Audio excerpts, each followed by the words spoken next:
Hey there, Knicks fans. How you doing? It's your boy, Jonathan Macri, with you for a very exciting episode of the Knicks Film School Podcast. It's been a few weeks in the making. One might even say like 10 and a half months in the making, because it's the last time we did one of these bad boys. Very excited to welcome back to the stage during his time of year, the one, the only, Jeremy Cohen. Hello, sir. How are you? Hello, John. Doing better today. Doing great. Happy to be here. Happy to be back with you. It's been far too long. So nice to see you. We talked after the season ended. We did. Like shortly after. And that's the last, but that was a while ago. It's been like 2 weeks. Yeah. It was a very long time. It seems like a long time to me. Yeah. Andrew's reminding me of the Hall of Fame episode. You've been under the weather, but you're better now. You look no worse for the wear, which is good. I'll take it. Thank you. It's all we could do. And yeah, here we are. We're so just a little behind the scenes. We're recording this episode a few days before it airs. We're recording it on it's Thursday at about 2 hours before tip off of game one of the finals. So you're not going to hear any finals talk tonight, and hopefully there's not going to be anything earth-shattering that happens in the NBA world that would impact anything we're going to talk about. But with those caveats out of the way, it's time for our first cap or no cap of the offseason. So how you feeling about this one, Jeremy? Feeling good about it. You know, it's nice to be able to just run through the numbers. I feel as though, and you've done a great job with your newsletters running through situations and circumstances. I love the ability. No, you don't try, you do. I love the ability to be able to show it on a more graphic level and talk it through with you, have that kind of discussion. So I think they complement each other very well. But I am the type of person who pours himself over spreadsheets and scenarios. And I know that that's not something that a lot of other people get the opportunity to do, because I custom build the spreadsheets and I'm able to change values where I see fit and study the CBA and seeing what works and what doesn't, and cross-referencing and a lot of things that don't make sense that then get filtered out. And then we get to the situations like this. And for those of you who have never seen a cap or no cap, or perhaps you're new to this or need a refresher, the intention here is view me as, I guess, more of an economist, forecaster, not a fortune teller. I can't predict the future. No, I can't. Have I gotten lucky on a few things in the last few years? Sure, I'll take it. Don't get me wrong. But it's the sort of thing where it's just looking at the elements and trying to paint the best case of what could be happening, what maybe not to expect, but also expect the unexpected. I just try to create a world, with your help, of course, John, where we can have Knicks fans having fun, enjoyable, stimulating conversations, and it doesn't feel like it's completely operating out of the realm of reality. And I think that's essentially what we try to do at Knicks Film School. We try to create meaningful, enlightening content, try not to take ourselves too seriously, try to make some edutainment in there. Definitely want to make this an enjoyable experience for all. Numbers can be boring, but in this case, they aren't. I mean, when people come up to me and talk about how they enjoy the salary cap now, and it's because of me, I'm flattered and I'm thinking that's crazy because they're just numbers. But I'm so appreciative because this stuff can be really dense, but we all find a way to talk about it in a fun and exciting way. And there's nothing more I could ask for from a community than to be able to have further stimulating conversations. Well, it's edutainment. Was that the word? Mm-hmm. With a side of strategery, of course. Can't forget that. Because, and I think I guess as I've been trying to write about the offseason that's coming up, and I think about the cap or no caps that you've done in the past, for me, these are almost like you're reading the tea leaves, like where if you take where a given team is, in this case the Knicks, and what their salary cap looks like and the things that they have coming up, there are arrows that will point in certain directions as to things that are more likely than other things. And you've always done a great job of laying out the cap or no caps to the point where it's not a waste of time, because it's again, there are indicators of where this stuff is heading. Where I think it gets very interesting now is whereas the Knicks have had perhaps more options available to them in terms of flexibility and like not having to worry about various aprons in years past, we're now entering a slightly different phase. So that's why I'm really in particular excited to see what you have today. The only other thing I'll say is like it's not just spreadsheets. It's not just numbers. It's the rules too. And that's what makes your expertise come in handy. Like someone asked a newsletter question that I was writing about before. Like, can the Knicks, use Bogey's salary in a sign and trade for DeMar DeRozan? And I was crunching the numbers and I was like running, like, yeah, okay, that'll work. And then I'm like, oh shit, sign a trade, capped at the first apron. Got to rerun the numbers. Oh, wait, no, that means we need to jettison a whole bunch of other salary that is inconvenient. And so this stuff is complex, but to your point, it is completely and totally useless to have discussions about who the Knicks can, should, maybe will get without knowing the structures that they're dealing with, because it's like much of what people talk about is not feasible. It's just not possible. So that's all I have to say. I'm going to turn it over to you. Yeah, the rules of the game have changed. We're going to see a larger impact. It's going to be a learning experience for everyone too, because even though you can understand some of the things happening, until you see them, I'm the type of person who operates more in reality than theory, in the sense of I need more tangible examples for it to sink in. So I can read the CBA, but this summer will be a great experience of, oh wait, why can that not happen? Okay, this is exact reason for why it can't, and then I get to store it and use it for future reference. But yeah, it's hard to play the game if you don't know how it's played. Yeah, it's knowing the rules is an essential part of winning any game, and obviously we're confident that the Knicks know the rules. But again, the fun of it is trying to predict what they're going to do. So exactly. On that note, I'm gonna turn it over to you. Perfect. All right. So welcome everyone. This is the Knicks offseason primer, return of cap or no cap. And it's going to be a CBA 101 for the most part. It's going to be more Knicks focused. Of course, it's not going to be going through all the rules, and not going to bore you that way, but let's get started. We'll start with something a little different, setting the tone. Draft picks. Of course, the draft is first thing that happens this year. So I figured let's just include a slide so people know what the draft situation looks like. The Knicks have 2 first-round picks in this year's draft, the 24th pick from Dallas, the Kristaps Porzingis trade, and the 25th pick, which is their own. They also have future first-round picks. They have all of their own future first-round picks. They have the Pistons first-round pick that is set to convey in 2025 if it falls between 1 and 13.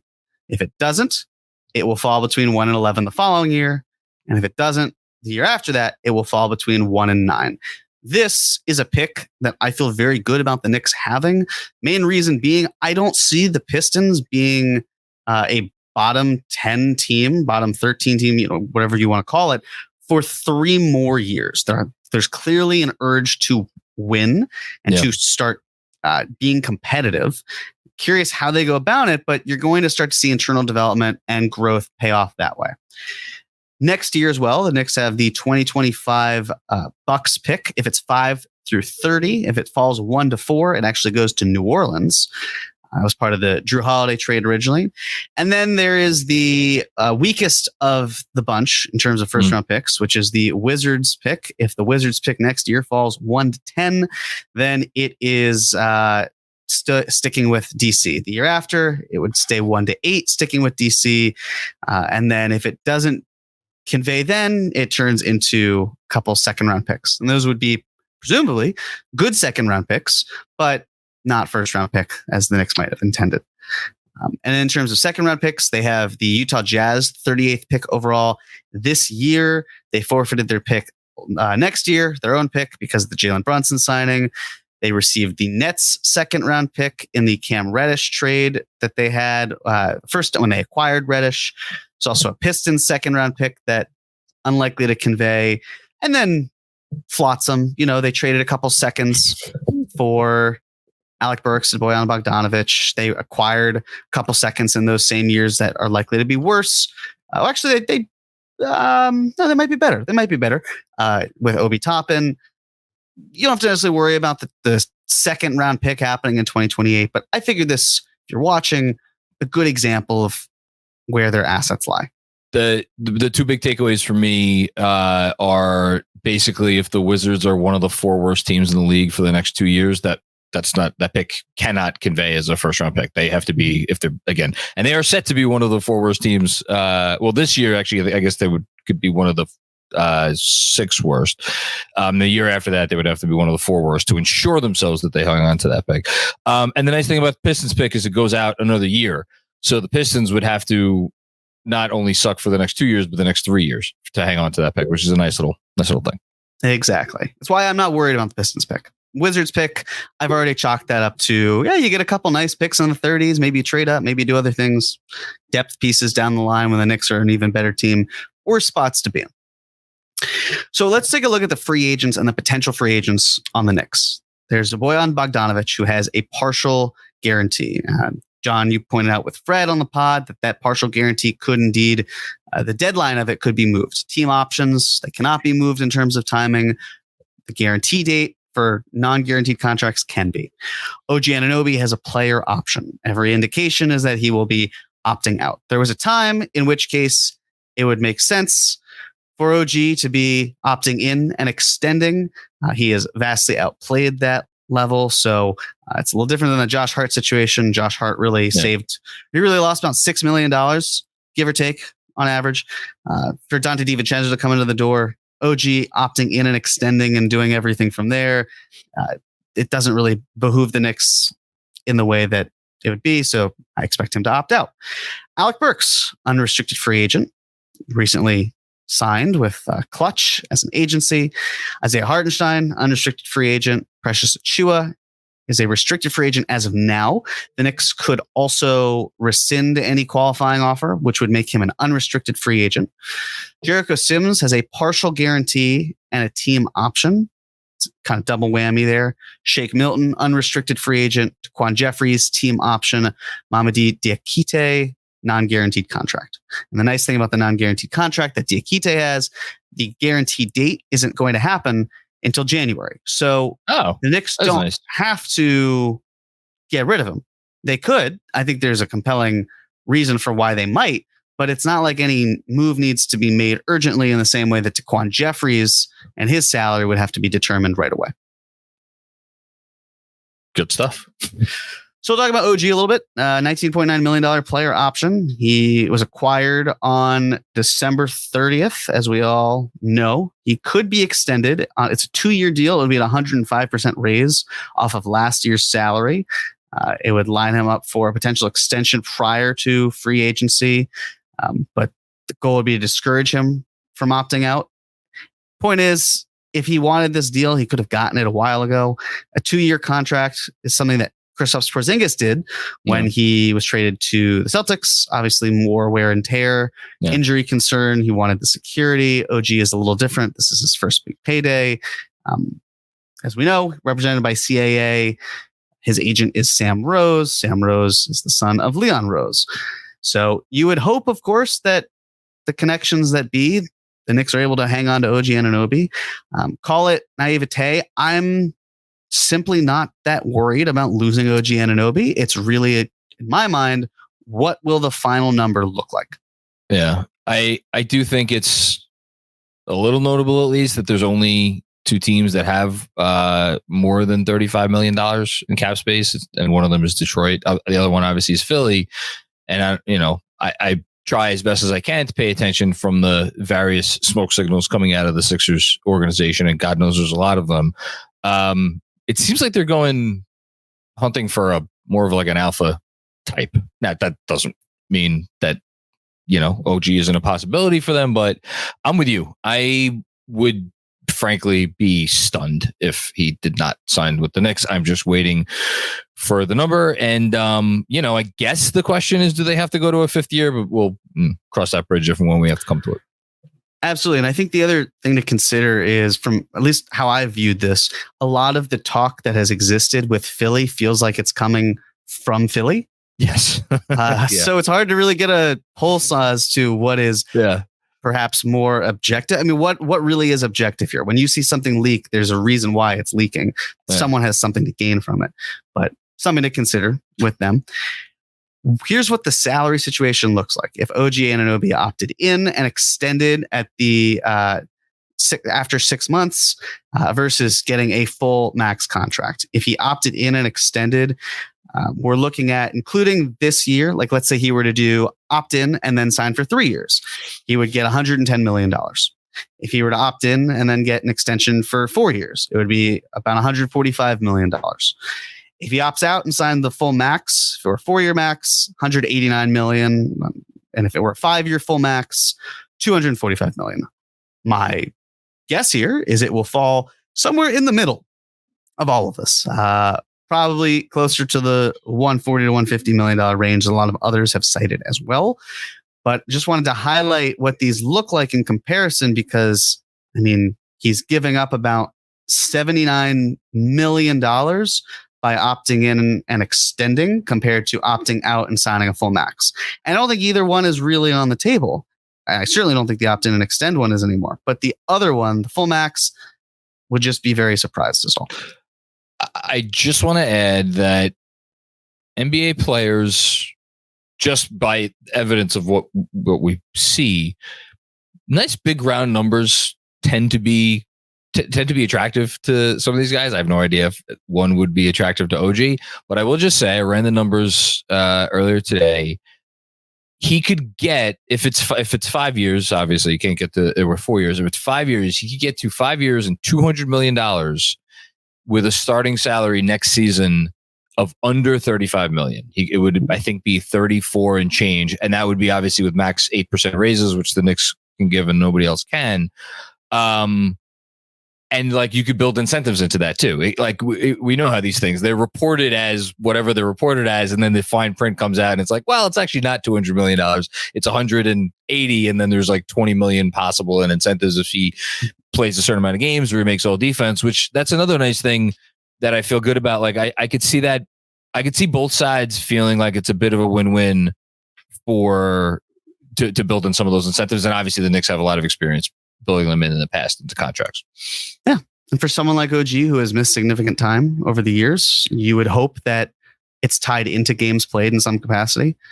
We know the Julius Randle contract, and this is when Julius was playing games consistently. It was still unlikely bonuses were tied into that. So I would gather the Knicks are trying to, if they can finagle it that way, that would be the way to do it. Isaiah Hartenstein. So, there are really only 8 other teams that can offer Hartenstein more than the non-tax mid-level exception, which is around $12.9 million.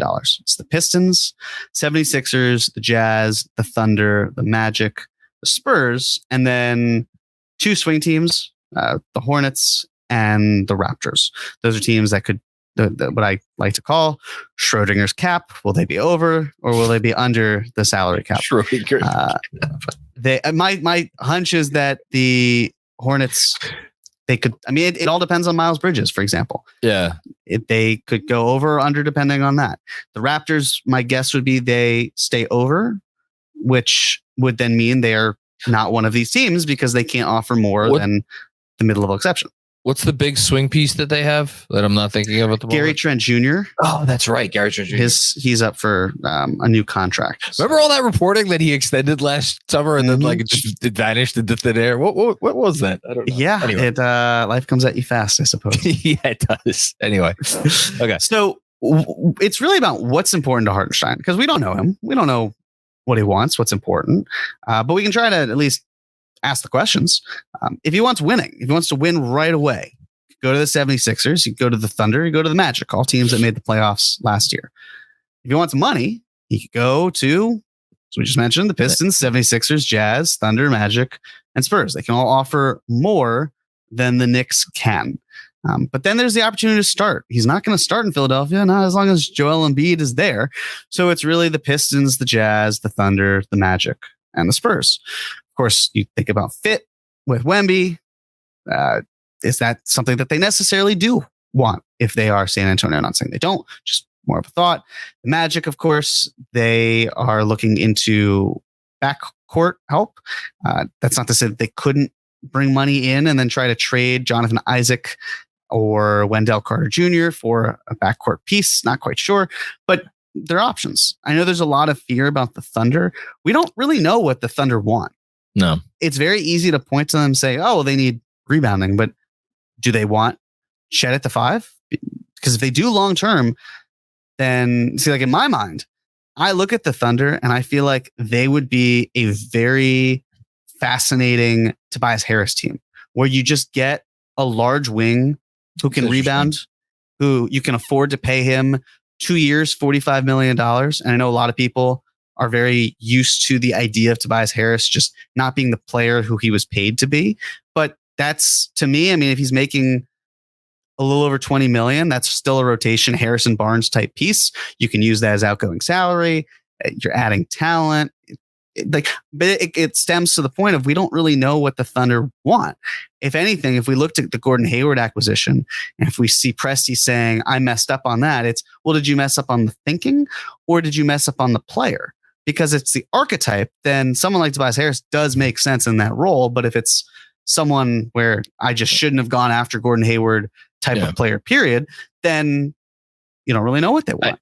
I mean, you know who would look really nice in a Thunder uniform is PJ Washington, but that ship obviously sailed in part because of Oklahoma City and them helping Dallas out.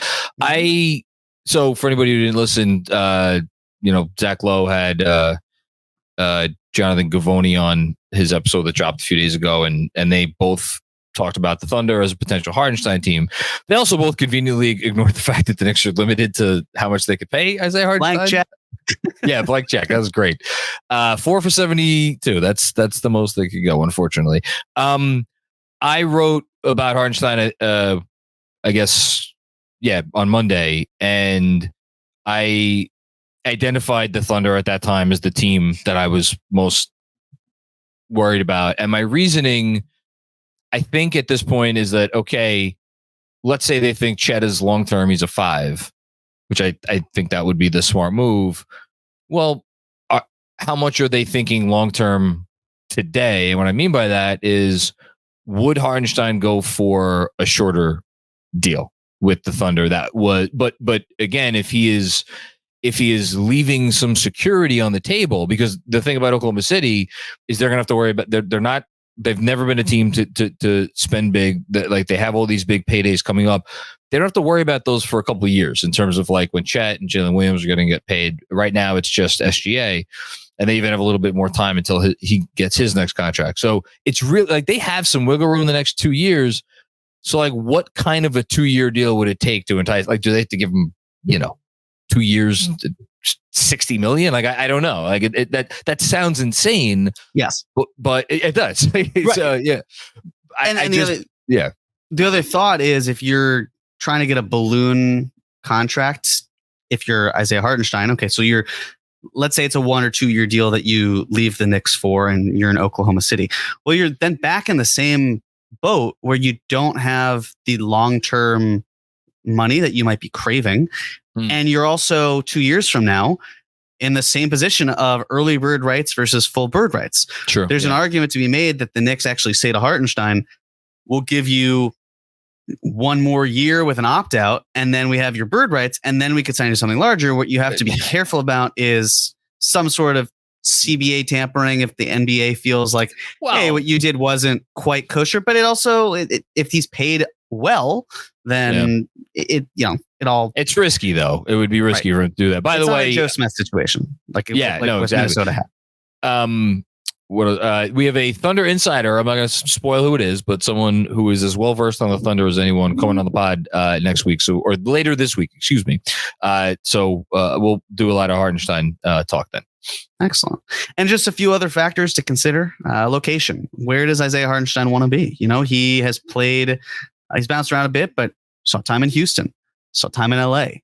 He's been in New York. I mean, is this someone who enjoys being in a big city? State taxes, is that going to be a factor? Obviously, if he went to an area that had lower taxes that helps his bottom line. And then family. He has a wife with a baby on the way. Where do they want to raise their family? Does that have a huge significance on where he wants to go? There's also the factor of his wife is a supermodel. Does she want to stay in a large area such as New York? Happy wife, happy life. How much does that take into consideration? I don't really know, but it's a question I'd like to at least consider. We're just asking questions, Jeremy. Right. We're not going to get answers. They're all rhetorical, but might as well ask the questions. Yeah. Isaiah, don't go anywhere. Okay. Next and past precedents. So this was from Sports Illustrated, where when asked originally, this was back when Isaiah Hartenstein left the Clippers to come to New York. And he said, yeah, I mean, they gave the only thing they really could have offered me to John Wall. Hartenstein said to Azar Lee. This, of course, he said the only thing being the tax mid-level exception. He said, Hartenstein continues saying, I can't take that big of a pay cut. I think I was actually going to come back, but I can't take that big of a pay cut. So they picked John Wall over me, and I got to live with that. Even though John Wall's 2-year, $13.2 million contract is far less than Hartenstein's 2-year, $16 million contract, Hartenstein was willing to the deal if it was available. The main point here, of course, if it hadn't been for that tax mid-level, it would have been significantly less, to the point where Hartenstein just couldn't have made it work. So the hope here is that Hartenstein has a track record of someone who's willing to leave money on the table, but not so much money to the point where it's a problem. We don't know what he values. If we're talking about a $72 million guaranteed payout for Hartenstein, and then he's able to hit the market again for one more contract at 30 years old, there's a world here where he's walking away from his NBA professional career, assuming he's healthy, with over $125 million earned. And I guess that's the main thought here when it comes to other teams. There's, of course, if your sole priority here or your number one goal is money and you're going to chase money, then the Knicks are in trouble. But if there is the philosophy that he employed 2 years ago, which was, I was willing to take less to stay, but not that much less, is the max the Knicks can offer enough to satisfy him financially to remain here, starting for what was the 2 seed on a team that's getting better, that has avenues to continue improving.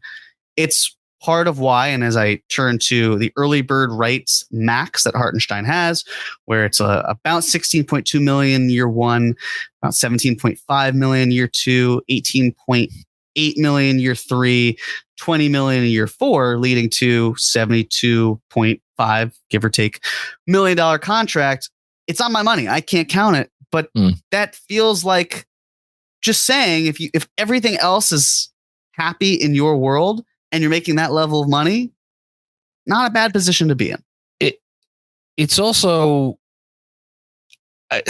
look, who the hell knows what market value is anymore with the cap set to rise again in the next few years. That said, as when I went through it, at least, I'm fairly certain that this would have him be what the hell did I come at? It's like, it would make him like the 15th or so highest paid center in the league right now, but that's not fully, that is not accurate, but like there are centers that are clearly better. Like Wemby is like, he's a center, he's going to get paid.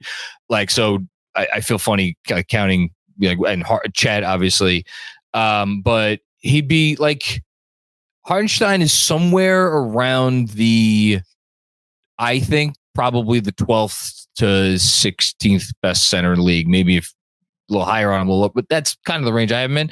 So if you're going to be the 14th, 15th, 16th highest paid center in the league, well, that's probably about right?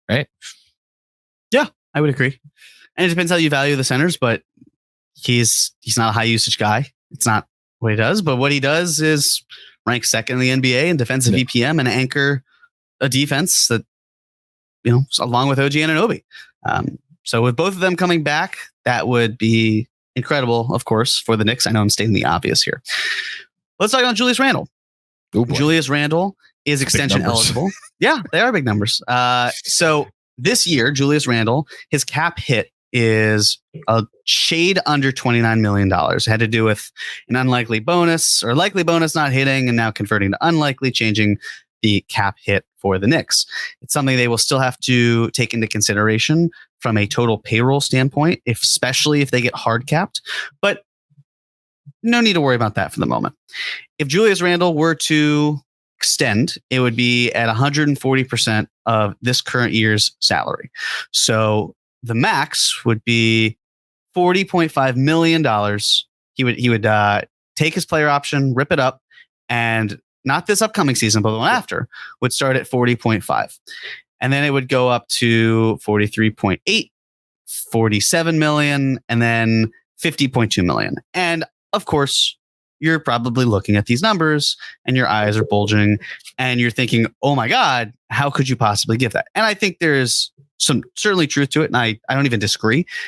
I believe there should be a little bit more of a compromise. But then there's the argument that this is the compromise, because when you consider if he opted out and signed a full max contract, then you're looking at 54.3 million, 58.6 million, 62 or 63 million, and then 67.3. The difference being if he opted in and if he extended off of the amount this year, that would be $190 million. And if he were to opt out, have a new contract, it's $243 million. So that is a difference of $53 million. Now, it doesn't have to be binary in the sense of, well, if he opts out, he's obviously getting the max. Depends on the market, depends on other factors.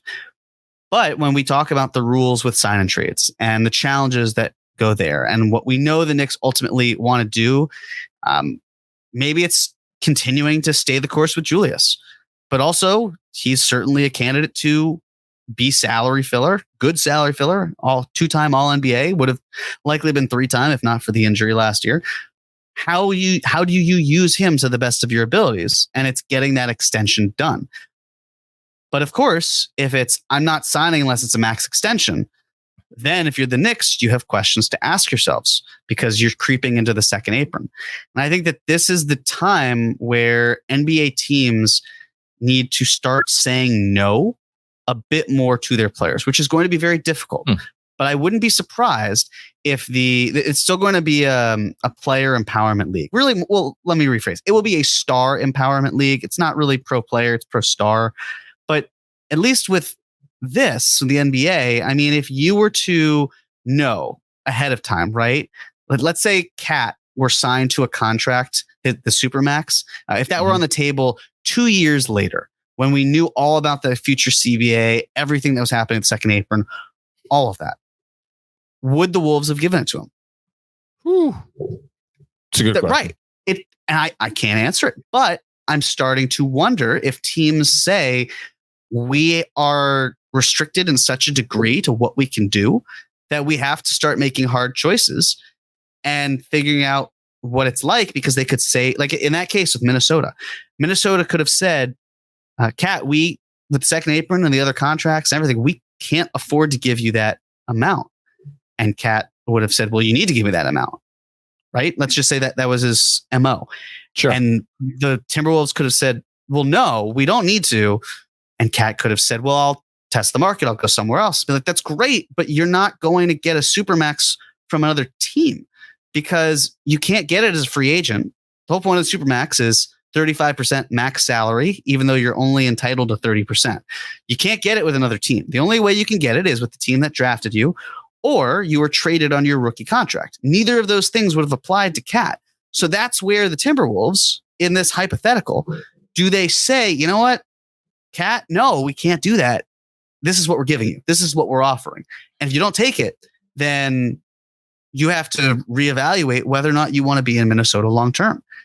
And I just wonder if we're going to start to very slowly shift into that world, because it's easy to hand out max contracts. It's not as easy to hand them out when you're starting to feel a little bit more suffocated by the rules at play.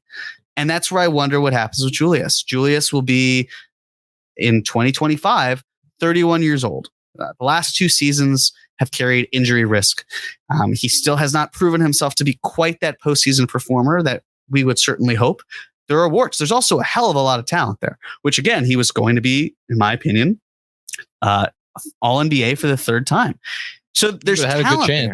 Right. It's just a matter of how do you calculate that? How, if you're both teams, and if you're Julius, do you agree to a contract knowing there's a chance that you could be traded?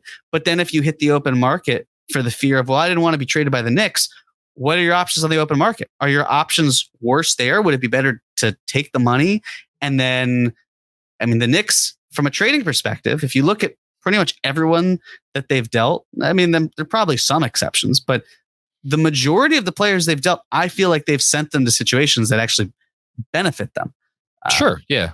So I would gather it's not like, hey, thanks for signing, screw you if the moment's right, but it is also a business. But Julius would walk away still a far wealthier person than if he weren't to sign the following year and to have to deal with going through free agency, finding the right fit, finding the right team. It's not just about money. It's all of these factors. It's perplexing, and I can't wait to see it, but I have faith that there is an extension that comes to play where the Knicks don't even have to worry about him opting out and signing a full max contract. Two couple things. One, you talked about family and situation and where players want to be.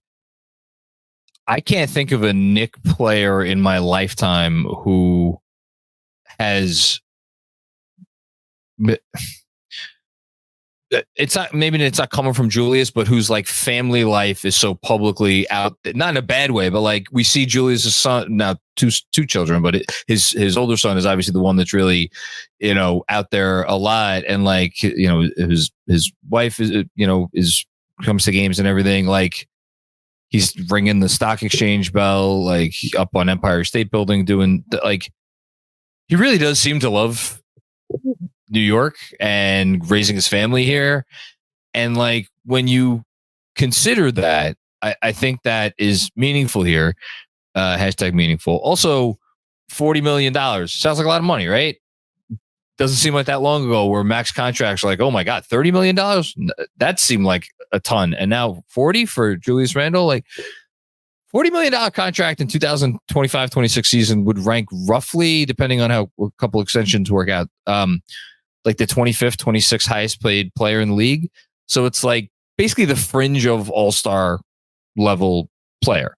And that's what he is. Like, I think when I think of Julius Randle, I think of like, okay, he is, maybe there'll be some years in the next couple of years he makes the all-star team again. Maybe there's some years that he doesn't, but he's like right there every year. So I don't think that number is too crazy. If they end up giving it to him, although it would be great if they could maybe get him for a little bit less. And then the only other thing, and you just made me think of this, with like teams have to start saying no. I think the most fascinating test case for this is going to come collectively with this year's crop of rookie extension candidates. And you figure Barnes is going to get the max. Sengun, is he automatic? I don't think so. I think you don't think so. Okay. So, but he's going to ask for it, to say nothing of Jalen Green and Evan Mobley and Cade Cunningham. And like Franz Wagner was a guy who, if you asked someone before this past season, is Franz Wagner going to get the max? I'm like, that's pretty good. And now, but again, all of these guys are not max worthy based on what they have done on the court so far. And we'll see how their respective teams deal with that, and whether that, to our point here, whether that sets a larger tone. And I don't know, but I am curious to see. So we'll talk about Jalen Brunson as the next max candidate. Now, Jalen Brunson, as it's been reported by Steve Popper most recently, I want to say, there's interest in him extending off of his current already criminally below under market salary, which would be essentially if he extended, make $156.5 million. And if he opted out and signed even just in this case, a 4-year max, that would be $208 million. So he's giving up $52 million. And you're probably wondering out there, why would someone who finished top 5 in MVP voting, fifth in MVP voting, be willing to take that much and take that much of a discount? And a lot of it will come down to the second apron. And the restrictions that come about. And he's clearly someone who is dedicated to winning. Those Nova boys are just cut from a different cloth. They are all about the team. And I'm sure that what the Knicks have said to Jalen Brunson is, listen, Jalen, you're here. We're not trading you. You don't want to be anywhere else. This is the perfect fit. We're going to keep going. We can add talent around you, but talent's going to get expensive. And I wouldn't be surprised, by the way, if the leak about Brunson had something to do with OG. Because think about it. What's a big number that's been floated about with OG Anunoby? In terms of salary. An annual number? Year one, right? Year one, I feel like 35 is the number we keep seeing. Right. It feels bizarre if OG Anunoby is making more than Jalen Brunson.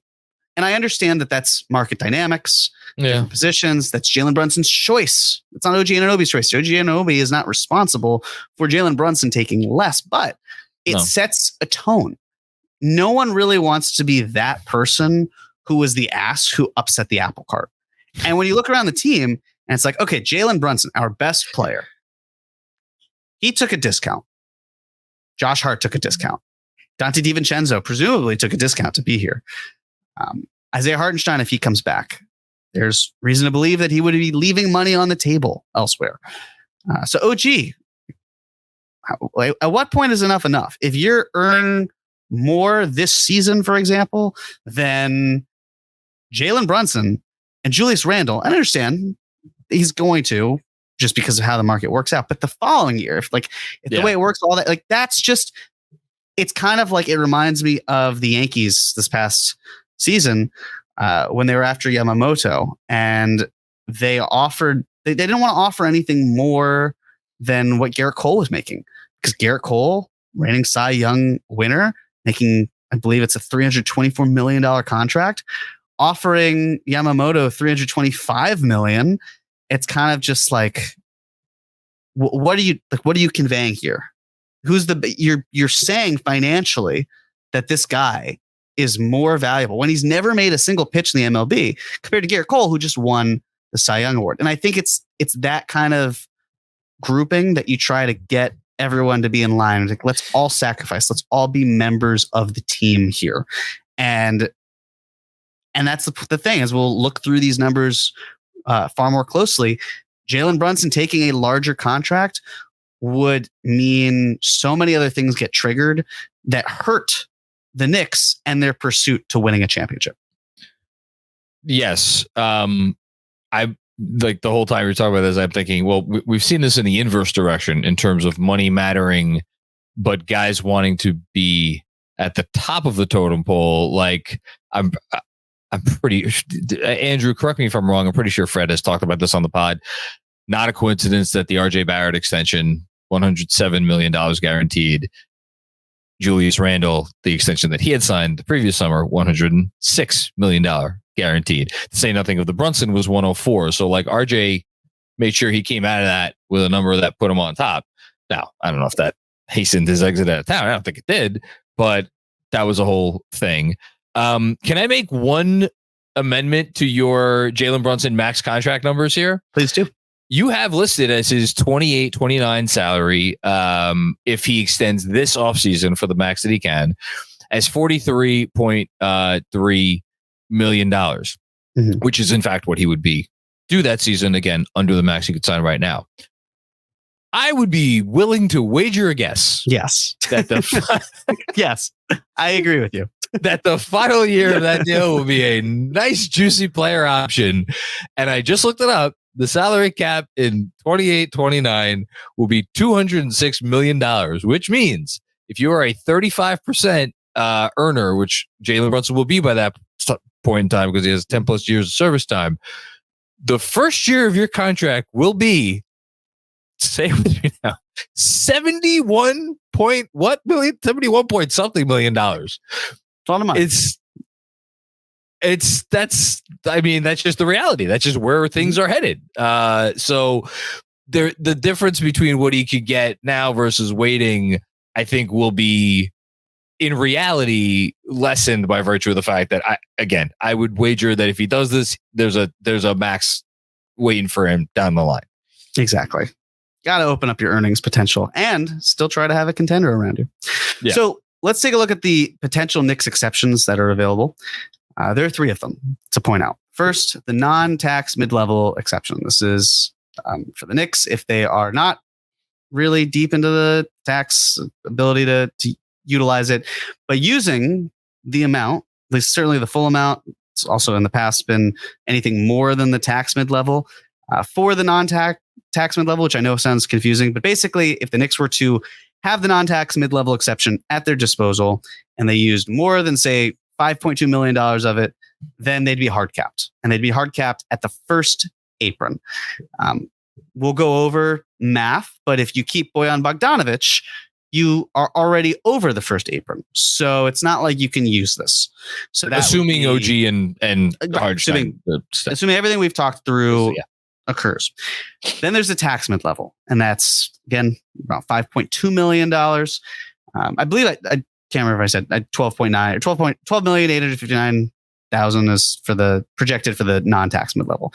It's 5,183,000 is the projected amount for the tax mid-level, and that you'd be hard capped at the second apron. So the Knicks, if they brought back Bogdanovic and wanted to use an exception, they could use the tax mid-level. And then there's the biannual, which is 4.681 million. And that you're also hard caps the first apron. You can use it once every 2 years, but that's usually, you could split it up amongst players. You probably, I don't see the Knicks using this. It would be a surprise if they did. The only one of these that is something I would keep my eye on in one situation, and this is the tax mid-level, and it's purely if through whatever circumstance, whether they lost Isaiah Hartenstein in free agency or they had to use Mitchell Robinson's salary as a necessary outgoing contract to make the numbers work in a trade, almost 5.2 million. That's a nice number to get a center. You're not getting a great center, but like that you could get someone good for that. We don't have to run through those options today because hopefully we won't need to run through those options because I hope both of our centers are back. But that's the only one of those numbers that I wonder if maybe it winds up coming into play. Are you still pessimistic? I mean, that might be too gentle of a word. In one of the newsletters, you had mentioned about like there's no chance in your mind that the mid-level exception, the non-tax one, will be used by the Knicks. Do you still feel that way today? I'm just trying to think of a scenario where they would be far enough under the first apron to be able to use the non-tax mid-level exception. It's a great question or a great point, and one we could potentially even go over. So here's one of 3 what-if scenarios. Well, really 6 what-if scenarios, but kind of broken actually up. 12. No. Yeah. No. So the first thing that I wanted people get an understanding of, because it's hard to customize these numbers, is what if you have these players sign? What's the impact from there? What's the cause and effect? So for these next 6 scenarios, assume that the Knicks keep Isaiah Hartenstein at his max number. Okay. Assume that they keep both first round picks, which I also don't even believe is necessarily the case. Even money. Really, are you betting that they keep both picks? Even money bet, yes or no? They keep both first round picks. I would not. I don't believe they will. Yeah, I think they will. I think they will move at least one of those picks. I would agree. So this is really going to be, what does OG Anunoby make, and what does Bojan Bogdanovic make, and combining the two and evaluating what they look like, because those are the most independent variables. Because the number one question that Knicks fans should probably be asking, and there's no way for us to really know this, is what is New York's spending limit this summer? Because, or really this whole season. If the Knicks say, we don't want to spend more than the first apron, well, it answers a lot of our questions. If they say, we don't want to be a tax team, then it's, well, how are you going to be a contender? Because you're going to be in the tax in all likelihood. And if it's we're willing to spend in the second apron, it's great. Sky's the limit. But how are you going to protect yourself financially? So if there is a star that comes available or other talent that you need, then you get to that point. So we're going to start with Bojan Bogdanovic's contract is guaranteed. And we're going to go through 3 increments of OG Anunoby. The first is $30 million. So $30 million for OG. Bojan Bogdanovic, his contract is guaranteed. Hartenstein making the max he can make, which is 16.2. And both first round picks are kept. This would put the Knicks $4 million into the tax. They would also be below the first apron by $3.3 million. This, I should also mention Jericho Sims. I assume he's back here. The reason it doesn't make any sense to me to not bring him back. You already have some form of guaranteed money on the books. Don't waive him and then have dead money and then have to find the replacement level player to earn pretty much the exact same amount. It doesn't really compute for me. Just keep it. So assume Jericho stays for all of these. So there are 12 players listed here, and the Knicks are under the first apron by $3.3 million. They need to get to 14 players, which means they would need to add 2 more players in some capacity. They could finagle a way to stay under the first apron. But based on everything we've done just now, there's nothing that hard caps them, right? There's no thing that we've done for that means the Knicks have to be below the first apron. It's more just, well, it's probably good because the rules change a little bit, but the Knicks could do all this and be fine if they're comfortable spending. But it gets trickier. Let's say now it's OG Anunoby. He's earning $2.5 million more than that, $32.5 million. Well, now the Knicks have 12 players on the roster. They're certainly a tax team, $6.5 million into the tax, but they're under the first apron by $779,997. Another thing to consider. Okay, well, much like with the last example, which I didn't mention, but also here and for all the ones moving forward, Julius Randle has an unlikely bonus. If that hits, that counts. Dante DiVincenzo, he has $750,000 in unlikely bonuses. If those hit, it counts. Yes. Remind me, even if a bonus is unlikely, it counts towards the first apron and for hard cap purposes, right? Yes. It still has to be calculated in that way. So it's all things to consider. So if you feel like, well, OG Anunoby is not properly being paid here and deserves more, that's fine. Again, you are committing yourselves indefinitely. Even if you make a couple changes here and there, like the one thing would be you have to move Bojan Bogdanovic for less salary, and then maybe you get out of it. But we're talking about 12 players on the roster, not even talking about the unlikely bonuses and 2 roster spots to fill. The Knicks are guaranteed to be a first apron team. And of course, if that's $32.5 million, you give OG $35 million, you're still going to be further into the tax. You're going to be $2.5 million further into the first apron. All of these issues where you're not hard capped. So again, you can do this. It's totally fine, but there are limitations with what you can and can't do. If you were to, let's say a player comes out on the market and you're able to acquire them, that's great. But if they make more than Bojan Bogdanovic, then you're hard capped at the first apron. And since you're already above there, it's a big problem, which means you have to make other moves. One more thing I should mention in terms of moving players and salaries and all of that. If Julius Randle, I should have mentioned this earlier, Julius Randle gets an extension, then there's a 6-month window, of course, that's been talked about, where he can't be moved. And I know there's fear among fans, especially those who want to move Julius Randle. It's like, well, I want to be able to move him. What happens if a star becomes available? And yeah, it's the NBA. Anything can happen. Kevin Durant traded midseason. Kyrie Irving traded midseason. But based on the play-in tournament and a lot of the players who I think the Knicks would be most interested in from a superstar standpoint, I don't see them moving midseason anyway, so it's not something that seriously concerns me. Something I meant to mention. But and if you're Julius Randle and you're going to sign an extension at a number the Knicks are feeling comfortable with, and you're going to do that solid for the Knicks, right?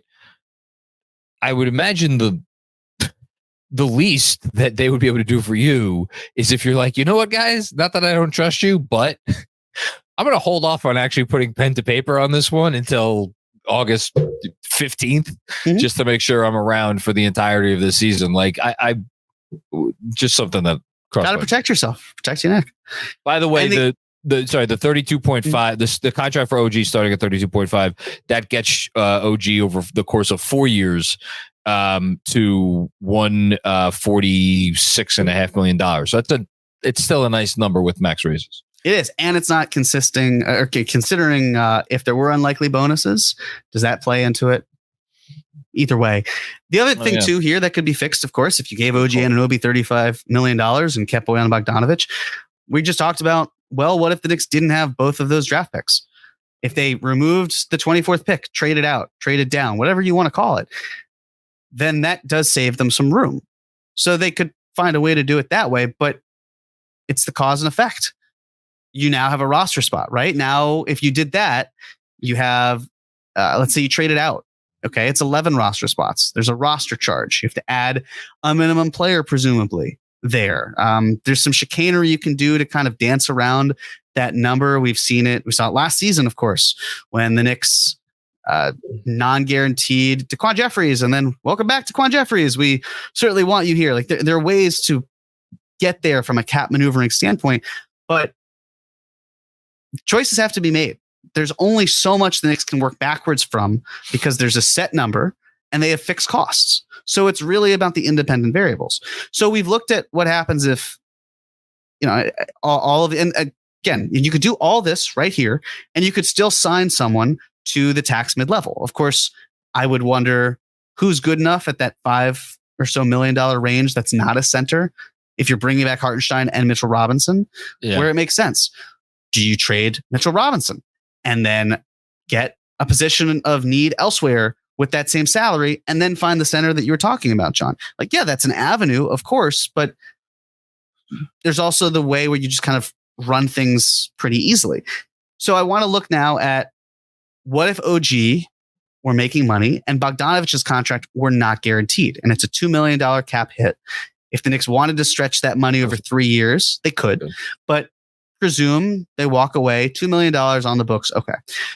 If OG signed for $30 million and everything else we talked about, fixed costs, then yes, the Knicks would only have 11 players under contract. There'd be a roster charge for the 12th player, but they'd have $15 million in tax space, $22 million above first apron, and 33 above the second apron. If you do $32.5 million instead, $12.5 million in tax space, $19.8 million in first apron space, $30.6 million in second apron space, add an additional $2.5 million, you get to $35 million for OG.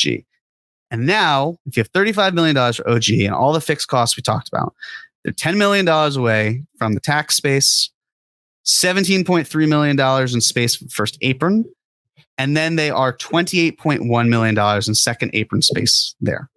This, of course, would open up the avenue of using that non-tax mid-level exception, which we talked about, $12,859,000. If the Knicks were to use that full amount, just like this, they would still be around $4 million under the first apron space with only 2 roster spots to fill. Now, it would hard cap them at the first apron in a way that with the kept boy on it wouldn't. But it's still worth wondering, is it a more seamless thing for them because they get talent they want versus hanging on to Bojan in the hopes that they get what they want, but also maybe having to suffer fools to the market dynamics on the trade front? Would you rather sign a free agent with the full mid-level exception, for example, and also incur Bojan's dead cap hit? Or would you rather keep Bojan entirely and then try to flip him to get someone better than you would get on the mid-level market? It's not really the easiest question to ask without knowing all these other factors on the trade front. But my 2 cents, I would rather be hard capped at the first apron and target mid-level exception players than utilizing Bojan as his contracts and making it continuous soup. I'm not against it by any stretch. I just think that you might have an easier time just finding the talent on the free agent market versus the trade. I think they would be comfortable hard capping themselves as long as they felt confident that they knew what was going to happen through this summer. Mm-hmm. I think that's probably poorly phrased. I think they would be comfortable being like, all right, shit happens during the regular season. We maybe something transpires and we'll be out of the game. Well, they won't be fully out of the game because they could always just trade a lot of salary but yeah, other than that, stuff happens during the regular season. But like to your point before, star trades, with the exception of things involving the Brooklyn Nets, which was just its own category of stuff, like those level of trades just don't happen mid-season. Like we have not historically seen that at all, by and large. I know there are exceptions, but by and large. So, would they feel comfortable being like, all right, our movies will not come until next summer, which again, it's complicated by the Randle extension and the Brunson extension. That's the other part, right? That has to play into this, is like that you're doing the math a year ahead, because once those extensions kick in, then you're definitely a first apron team. Mm-hmm. But you could still say below the second apron, you can still have some maneuverability. I guess the real thing is like, is there a player that's going to be worth it to them? And I don't know if you want to go through some names, but like there are a few names I could foresee, but I don't. The reason I don't is because I want to do another pod. Okay. So I do with you. I do, but not today. Yeah, I hear you. But that's essentially how it operates, what it looks like, fixed costs. This is Bobby Marks tweeted this out. New rules of the apron, something to keep in mind.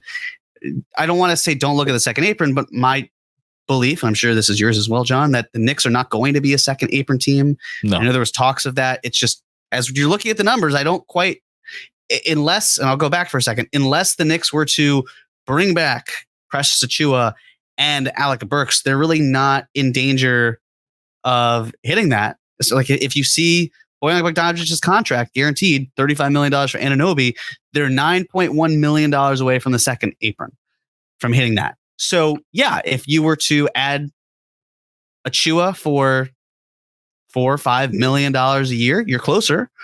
But I just don't think they're going to hit that point. So if we go to the new rules, the apron, look at the first apron. There are three things to keep in mind. First, you cannot take back more money in a trade. If you do that, then you trigger the hard cap of the first, and that is the first apron line. You're not allowed to use a pre-existing trade exception. So every trade exception that the Knicks have used or have at their disposal, which is three of them, right now, being from trades they did last year, if you use them, hard capped. And allowed to use a trade exception from a new trade. That would hard cap you as well at the first apron. Another exciting thing that should be considered with that mid-level exception, the new rule is you can use it as a trade exception. It doesn't just have to be a free agent signing, which can come in handy, which is another reason why, if you're thinking of, do we keep Bojan or do we go with the mid-level?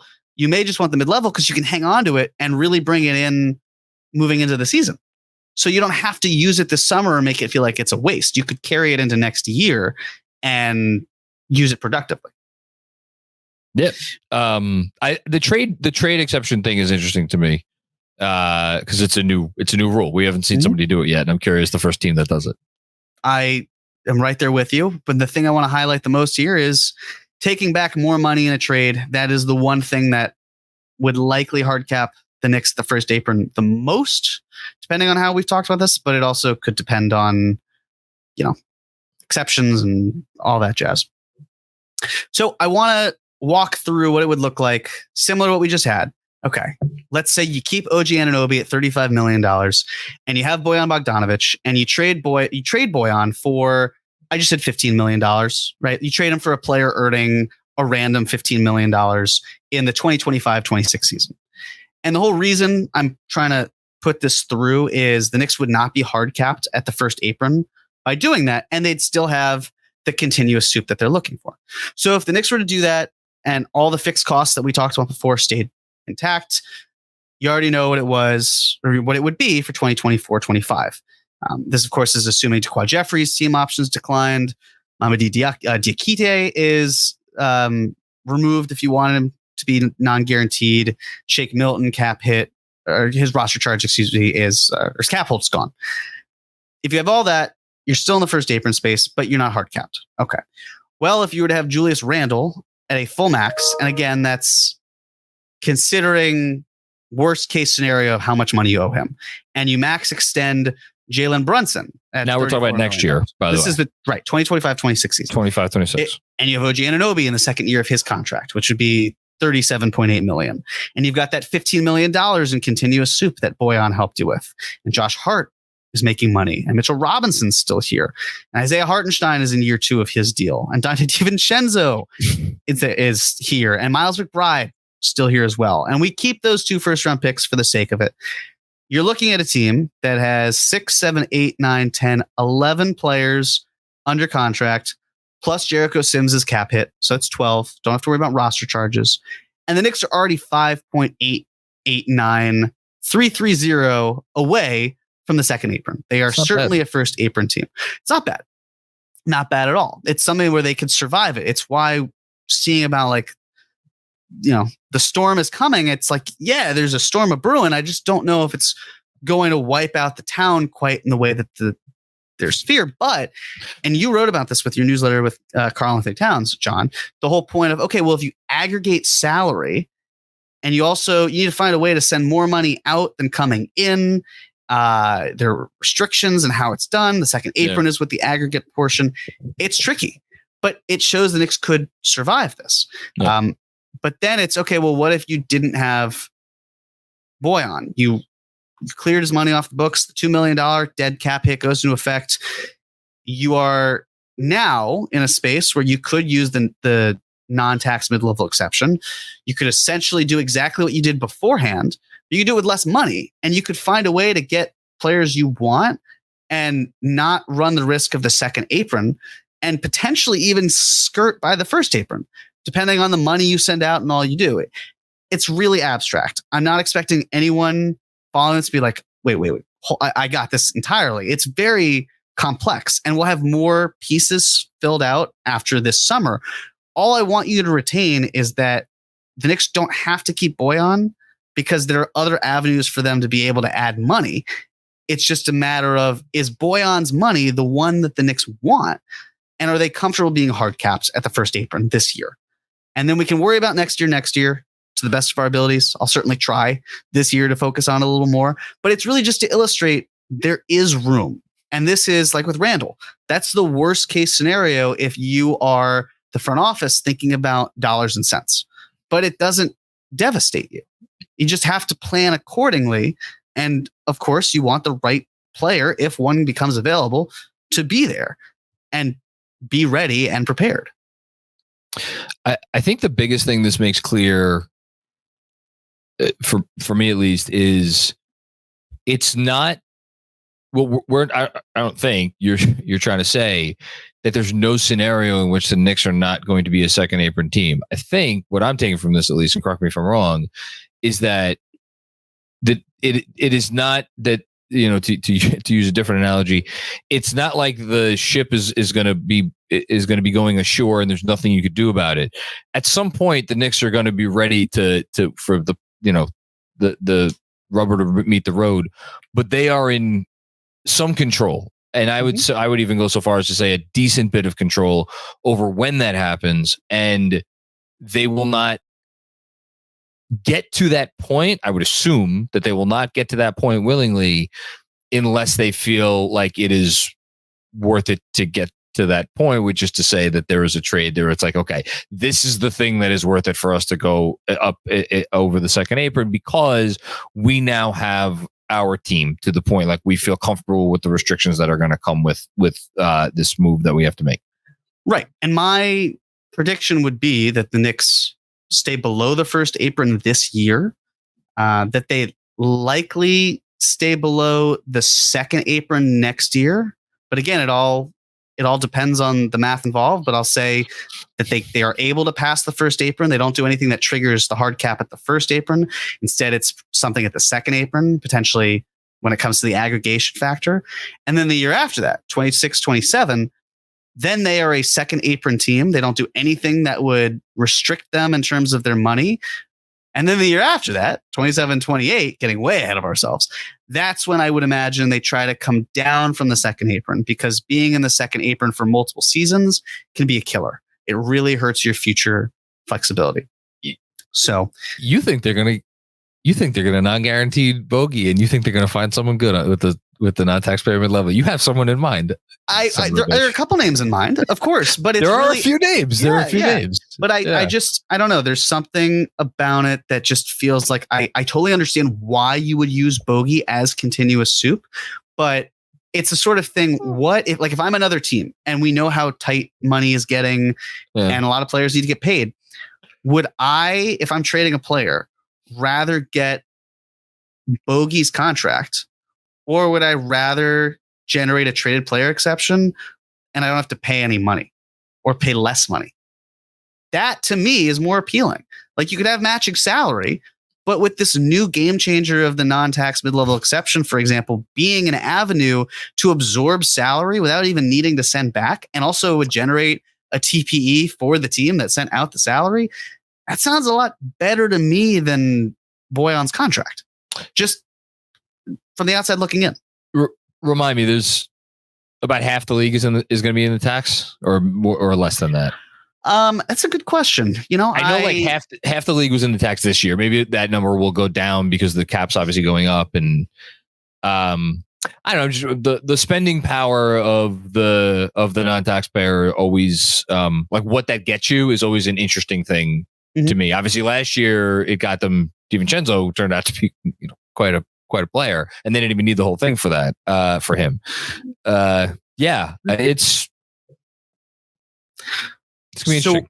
We're gonna speed run through this because I wanted to, given the timing of everything, just easier to do it. But let's talk about stars, right? I just want to put a bow on the star conversation. I'm not saying that there are absolutely no stars on the market that make sense for the Knicks, any of that, but I just want to knock it out. So the Knicks can contend now. We know that. We know that, especially if healthy, deeper roster going into next year, feel good about their chances. Is there anyone, though, who can make them go from contender to favorite? Who do the Knicks want? Well, it depends on who's available. It's really rare for the perfect player that a team needs to hit the market and match their price point. So sometimes beggars can't be choosers, but also the Knicks are in a position where they can be patient if they want to. So here's some names this summer and why they won't come to New York. And we'll go through the entire list that I have here one by one. This is great. Let's talk with Joel Embiid. It was mentioned on a pod. Was it Fred who said that he believes that the Knicks would still be interested in Joel Embiid if he ever hit the market? Sounds like something Fred would say. Yeah, I totally believe it. He's been a top 2 player for the last 4 seasons when healthy, in his prime. He's one of the greatest centers ever. Reasons that I would say no. I won't forgive him for the 2024 playoffs. I'm a petty person. And Daryl Morey wants to add to the core as opposed to subtracting. So it was Scotto. Sorry, it was Mike Scotto. Scotto, that's right. Not Fred Katz. Right, it was Mike Scotto. Thank you. So I just don't see this happening this summer anyway. Moving on. Donovan Mitchell. We know how good Donovan Mitchell is. We know the Knicks were interested. Honestly, this is my theory. Call it galaxy brain. I know you will, and that's totally fine. I always operated that when the Knicks were interested in Donovan Mitchell in 2022, it wasn't we have to have Donovan Mitchell, right? It was we want to upgrade our talent. We see this as a good way, doing all this. But I always kind of felt that, and I don't know how this would be proven, that the Knicks don't love the fit between Brunson and Mitchell. And at a certain point, they'd have to move one of them. And it would probably not be Brunson. And it was the kind of mindset of getting Mitchell in the door and you figure out later. And I'm sure people would say, but he's the superstar that's there. He's a New York kid. Like you're not like, that's not going to happen. But basketball is a cold-hearted business. If you can exchange your draft picks for a superstar talent, and then you go through a few seasons and you're like, well, this isn't working. We got to make a tough decision. Like DeMar DeRozan was essentially Toronto's own by the time he was traded. And obviously there's a difference between DeMar DeRozan and Kawhi Leonard, but it's the whole point being of my philosophy is I'm sure they wanted him. I'm sure they were interested in him, but not necessarily the ideal fit for them long term, but hey, get that great talent in the door and figure it out.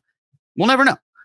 But I just don't see Donovan Mitchell leaving Cleveland at this point. The reason being, he's in the unique position, and I say unique because it's not one of one, but it's one of few, where players have so much control over their environment. Yeah. Like he's got LeBron levels of wielding power. Windhorst has reported that, and you could poo-poo what Windhorst says if you want.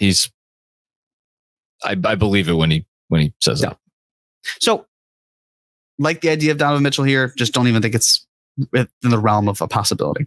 No. Devin Booker. The only thing that really matters to me about Devin Booker in this conversation is Matt Ishbia didn't blow up his entire reputation to say, you know what, I was wrong. Like, how many billionaires do you know that are like, I messed up, hand up, that's on me? Very few. It doesn't happen a lot. And Kevin Durant's under contract for another 2 seasons. I fully expect them to go a full year. If you told me it would take 2 more years that they tried, I wouldn't be surprised there either. The opposite effect is terrible. So just don't think he's exiting. Lauri Markkanen, right? A lot of talk of him. Obviously, within KFS, XJ, Mensa, huge fans of Markkanen. He's earning $18 million. That's a great contract. He'll be earning 2.5 times that when he gets a max the following year. Here are my questions / concerns. For all the talk of Julius Randle and not having playoff success, I don't fault Lauri Markkanen for this whatsoever. It's just more fact. He's never been in the playoffs. Oh. We don't know what he can do in the playoffs. Could it be great? Absolutely could. But also, there's no proof. And when you're going up for the first time in the playoffs, you want someone battle tested. It's not something that he has. I don't really have any interest in dealing with Danny Ainge. And then Scott Perry talked about this on the podcast a few months ago with positionless offense, which is great. You know, you get players who are versatile, but then there's the defensive side of it. Who's Lauri Markkanen guarding? How does that shift the scheme? How does that change anything? Like with OG, and this extends Donovan Mitchell as well. I think I mentioned on Cream, you want players who know their roles. You don't want to deploy your best players to cover the butts of the other players to try to help mask anything. Just if there's nothing to mask, then you're at a strength. So finding a player who knows his role defensively, I think that's very important. So very talented player, Lauri Markkanen. Don't think he'll be worth the cost of acquisition. I think you'd be paying more than the value you get back, but I totally get valuing him as a player in general. That's what I can't get past with Markkanen. Like, he's the face of the Jazz. If they ever trade him, they're gonna. It's going to take a Donovan Mitchell level. They've been able to retain their pick, which would go to Oklahoma City, with him on the roster, so they don't need to trade him. They could keep him as the face of the franchise, try to keep growing, and then still tank for their pick next year. So there's got to be an incentive. What's in it for Utah? It's going to be an overpay. Karl Anthony Towns. He advanced to the Western Conference Finals. Foul trouble was certainly an issue, but came up in certain moments. It's really the contract. It's the fact that I don't view him as materially head and shoulders above Julius Randle to warrant such a trade. Because like the way that he's paid like the guy. Yeah. Not a single person is going to believe that he is the guy. The way that you're able to best fit a team around Karl Anthony Towns, ideally, is an up and coming team that's cost effective, where they don't mind eating the last few years of Karl Anthony's deal because they're in a good spot financially, right? Like the Thunder, the Hornets, like those are the types of teams where it makes a little bit more sense. The Knicks, not so much. And here's an example. If you were to move, I believe here I did, it was like Randle and I don't even remember what players went out. The whole mindset, though, of course, it was really just trying to figure out who exactly would it be, right? It doesn't even matter because you have to find a trade between the Knicks. Oh, and it was Bogdanovich. It was Bogdanovich, yeah, of course. That's what makes the most sense. Like, you could do that. You could find a way to do it this season and potentially get around the whole first apron and all that jazz. But if you didn't do it this season, right, because you wouldn't do Randle and Bogdanovich for Towns this season, it's not something that could really happen. So it'd have to be next season, which means that you'd have to find a third team to orchestrate the trade so that you don't have to. You mean the new league year, by the way? Right. Yes. Yeah. Thank you. The new cap year starting July. You need to find a way to make it work. I just don't see the Knicks and the Wolves as good partners. There's too much of, well, we don't want to be a first tax capped team. Well, we don't want to be hard capped at the first tax apron either. It's a lot that goes into it. And when you look here, I mean, no matter what, they're in the first tax apron. So you have to be very tricky. It's not like it can just be matching salary and you're good. Also, if you're Minnesota, do you want either of those players? Doesn't really help you win now. You have to pay Julius Randle. It's a whole lot. I think there are complications to a potential Towns trade. I'm not willing to rule it out at this point. That's all. I'll just leave it at that. That's fair. I read your newsletters. I get it. To me, it feels like, and I don't want him, but right. I know you don't. Yeah. It just feels like if you go for him, what's your play here? What, like the only thing, and I was on the same boat and I'm glad you mentioned it in the newsletter, is you would turn his larger salary and not have to aggregate and not have to worry about getting hard capped because of the way that outgoing salary works for a star player. But that team has to really want that player in Karl-Anthony Towns. And based on the money and the talent, and as he's getting older and a big man, I just don't know if it's going to be there in a year, 2 years. Brandon Ingram, another player that fans. Sure. I just don't see it here. Like if you want Brandon Ingram in the door, you're committing to Julius Randle being moved, which I'm not saying is the worst thing, but like to me, he's a great scorer. He can distribute a bit too, of course.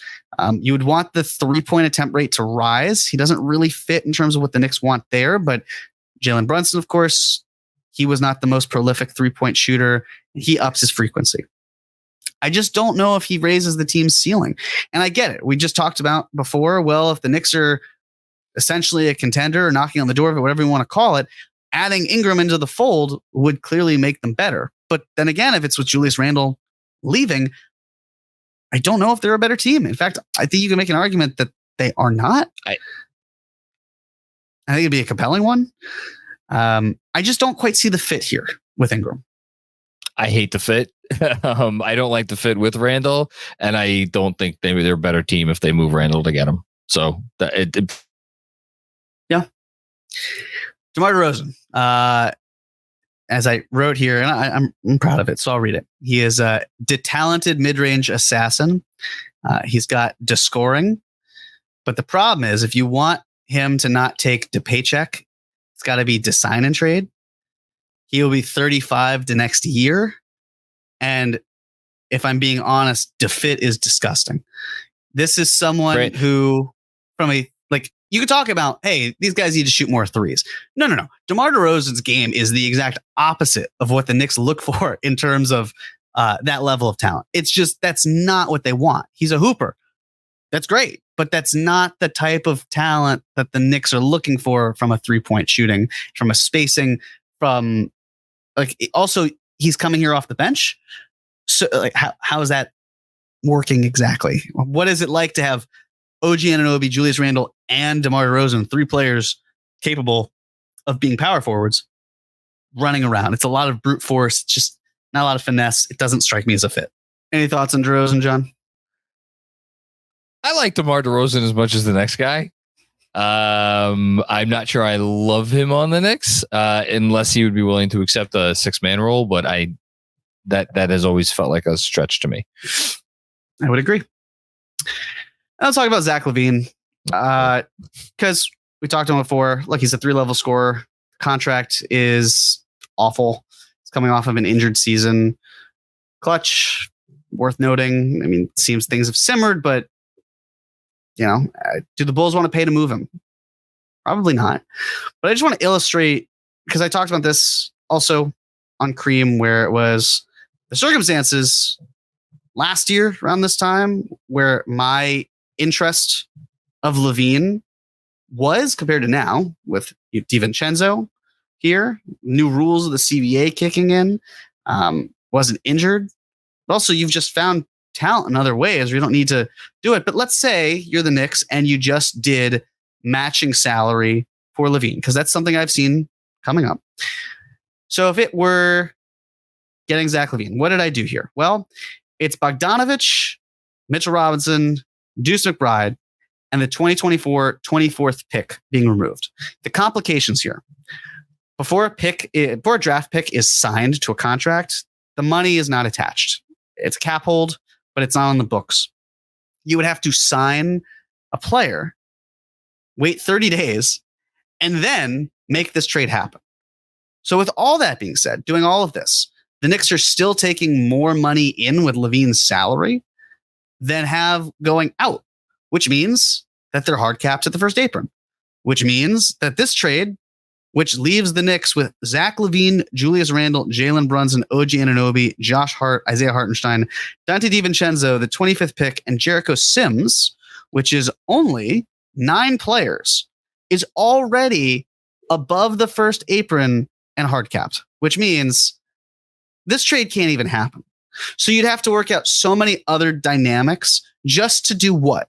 Get Zach LaVine onto your team? It doesn't make sense. There was a time last year where I thought it made a smidge of sense. Not a lot of sense, but enough where I was willing to make the argument for it. There's no argument. The math is too difficult. The talent, while healthy, good, it's not worth it. It's just simply not something the Knicks should dip their toe into really at all in my mind.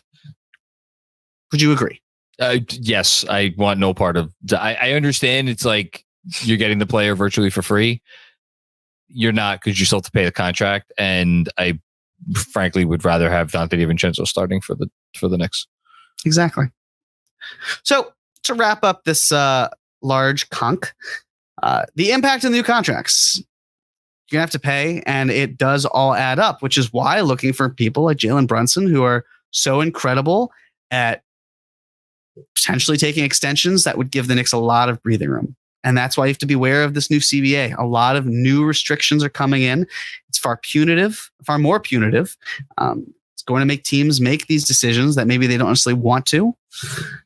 The hope is that with the Knicks and enough planning with how they've scaled things, they didn't push their chips in before the CBA went into effect. So they should be okay. They can mitigate a lot of the risk that other teams might be facing.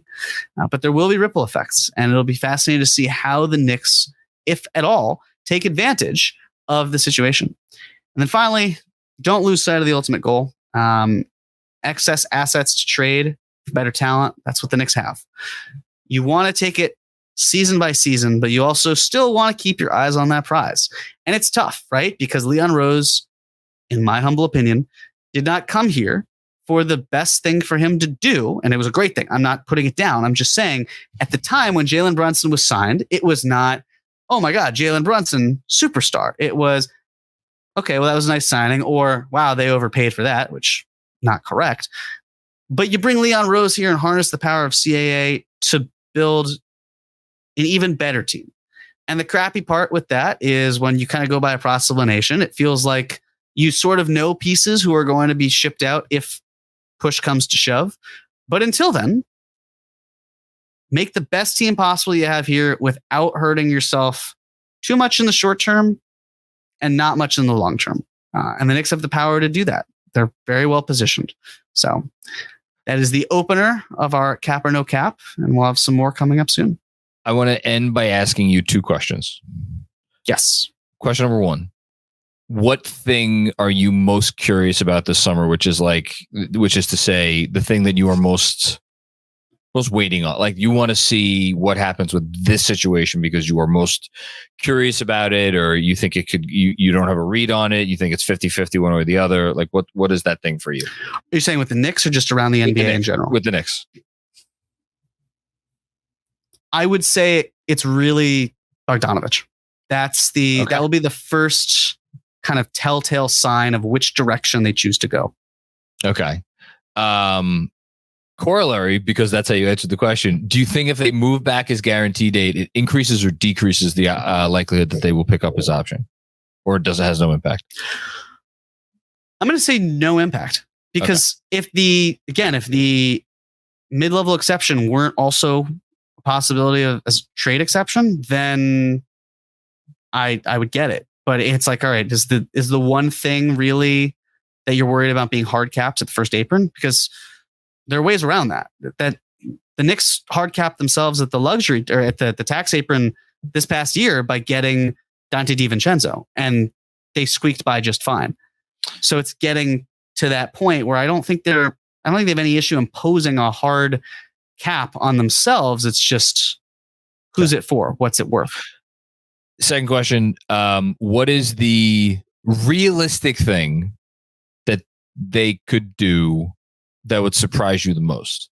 And I understand that's a very tricky way of phrasing the question. Realistic thing they could do that would surprise me the most. Yeah, the thing that's like it's on your radar. You're like, well, I guess it wouldn't shock me that much, but out of that realm of things, would surprise you the most?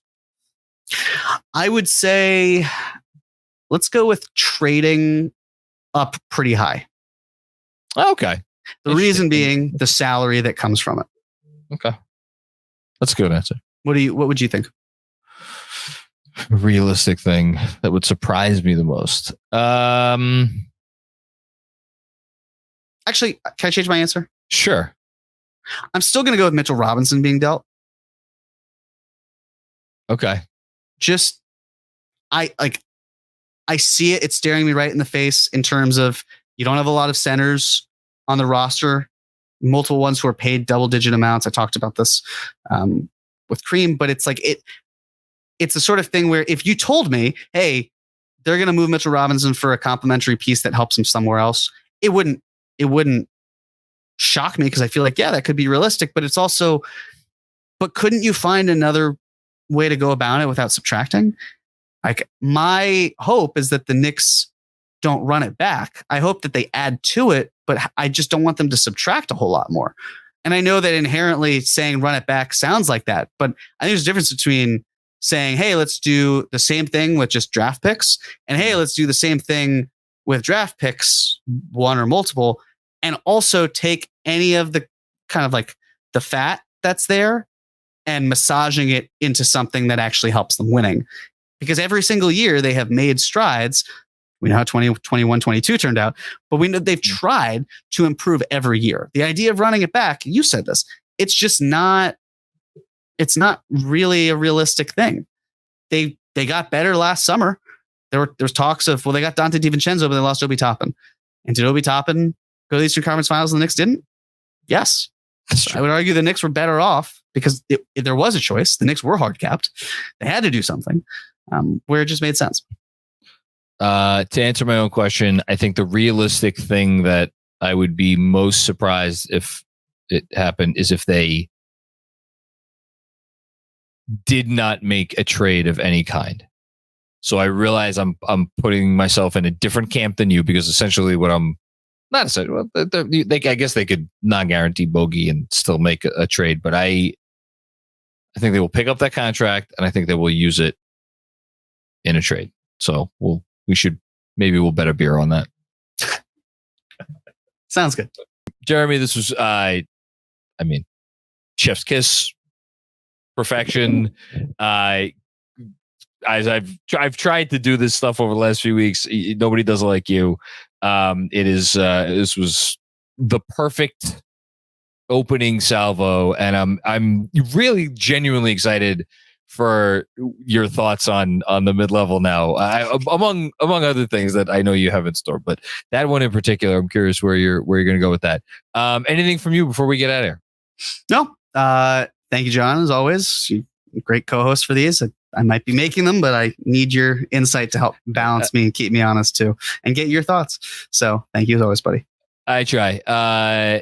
Everybody out there, thanks for tuning into another episode of the Knicks Film School Podcast. Listen, all this stuff is going to be put into effect pretty quick, because the draft will be here before you know it, and that's when stuff starts to happen. So buckle up. We got more good stuff in store for you this week and in the coming weeks. Until then, hope everybody's well, and take care.